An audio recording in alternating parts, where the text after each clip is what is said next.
오므리가 여호와 보시기에 악을 행하되 그 전에 모든 사람보다 더욱 악하게 행하여. 아멘. 이스라엘 왕 엘라는 디르사에서 통치하던 제2년 그의 신하이며 군대의 지휘관이었던 시므리로부터 반역을 당하게 됩니다. 왕궁에서 술에 취해 있다가 시므리에게 살해당한 것입니다.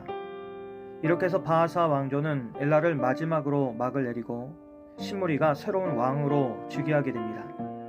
그러나 시므리의 통치는 매우 짧고 불안정했습니다.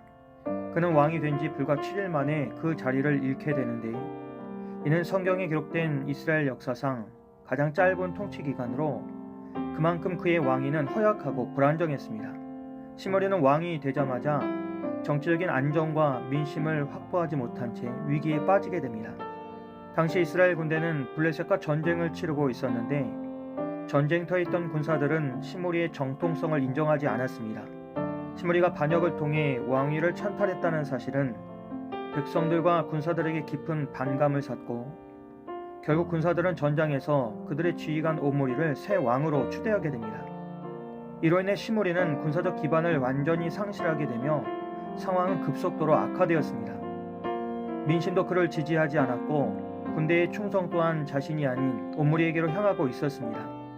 결국 오므리는 군대를 이끌고 디르사로 진군해 성을 포위하게 되고, 시므리는 더 이상 버틸 수 없음을 깨닫고 스스로 왕궁에 불을 지른 뒤 그 안에서 목숨을 끊고 맙니다. 그런데 시므리가 죽은 후 백성들은 둘로 나뉩니다.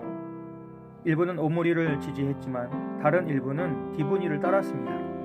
왕권의 정통성이 흔들리자 백성들까지 분열되었고, 이 과정에서 피비린내 나는 싸움이 계속되었습니다. 그리고 결국 오므리가 군사적 우위를 점하며 디브니를 죽이고 왕위에 오르게 됩니다.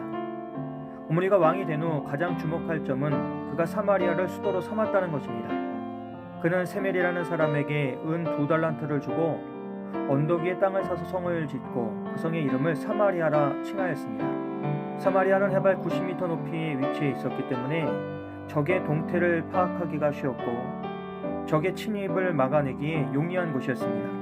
군대의 지휘관이었던 오므리는 군사적 재능과 뛰어난 기지를 발휘해 사마리아 도성을 성공적으로 건설했습니다. 이는 인간적인 기준에서 높이 평가받을 만한 일로 오므리가 자신만의 왕조를 시작하는 강력한 상징이 되었습니다. 그리고 그렇게 시작된 오므리 왕조는 북이스라엘 역사에서 가장 강성한 왕조로 평가받습니다. 오므리는 12년간 이스라엘을 통치했고 그의 통치 기간에 이스라엘은 경제적으로, 군사적으로, 그리고 정치적으로 안정되었습니다. 하지만 이는 어디까지나 세상적인 기준에서의 평가였습니다. 하나님은 세상에서 이룬 업적으로 그를 평가하지 않으셨습니다. 성경은 오므리가 하나님 보시기에 악을 행하되 그 전에 모든 사람보다 더욱 악하게 행하였다고 평가합니다. 오므리는 흩어진 민심을 규합하겠다는 명분으로 우상을 만들어 이교신앙을 장려했고, 자신이 만든 도성 안에서 안주하며 하나님을 향한 믿음을 완전히 저버렸습니다. 그리고 그의 아들 아합이 그 뒤를 이어 왕이 됩니다.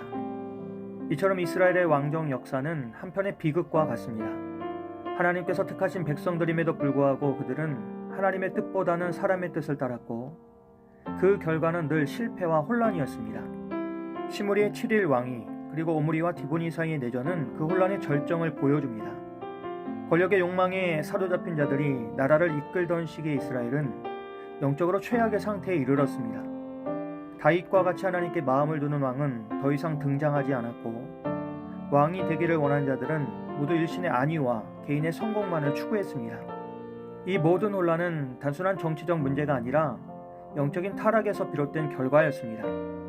백성과 지도자들이 하나님을 잊고 우상을 따르며 여로보암의 길을 걸을 때에 나라 전체가 무너지기 시작했습니다. 시므리의 자멸과 오므리의 피비린내 나는 왕위 찬탈은 권력을 향한 인간의 욕망이 얼마나 무서운 파괴를 불러오는지를 여실히 보여줍니다. 그들 가운데 그 누구도 하나님의 뜻을 먼저 구하지 않았고 결과적으로 그들의 모든 계획은 허무로 끝났습니다. 오늘 말씀을 통해 우리가 얻는 배움이 무엇입니까?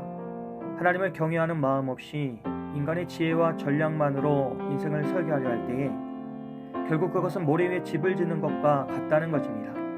처음에는 화려하고 안정된 것처럼 보일 수 있지만 시험과 환란이 닥치면 그 모든 것들은 순식간에 무너지고 말았습니다. 그러므로 우리는 하나님의 뜻을 먼저 구하고 말씀 위에 우리의 삶을 다시 세워야 합니다.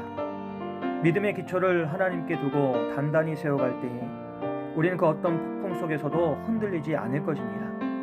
오늘도 주님의 음성에 귀를 기울이고 주님의 길을 따르기로 결단하는 우리 모두가 되시길 기도합니다. 그 주님을 따르는 길이 곧 생명의 길이며 진정한 평안과 회복으로 가는 길임을 기억하며 오늘도 믿음으로 걸어가는 복된 하루가 되시길 주님의 이름으로 기도합니다. 좋으신 하나님 감사합니다. 우리의 삶 가운데 욕망과 탐욕이 우리를 지배하지 않도록 지켜주시옵소서.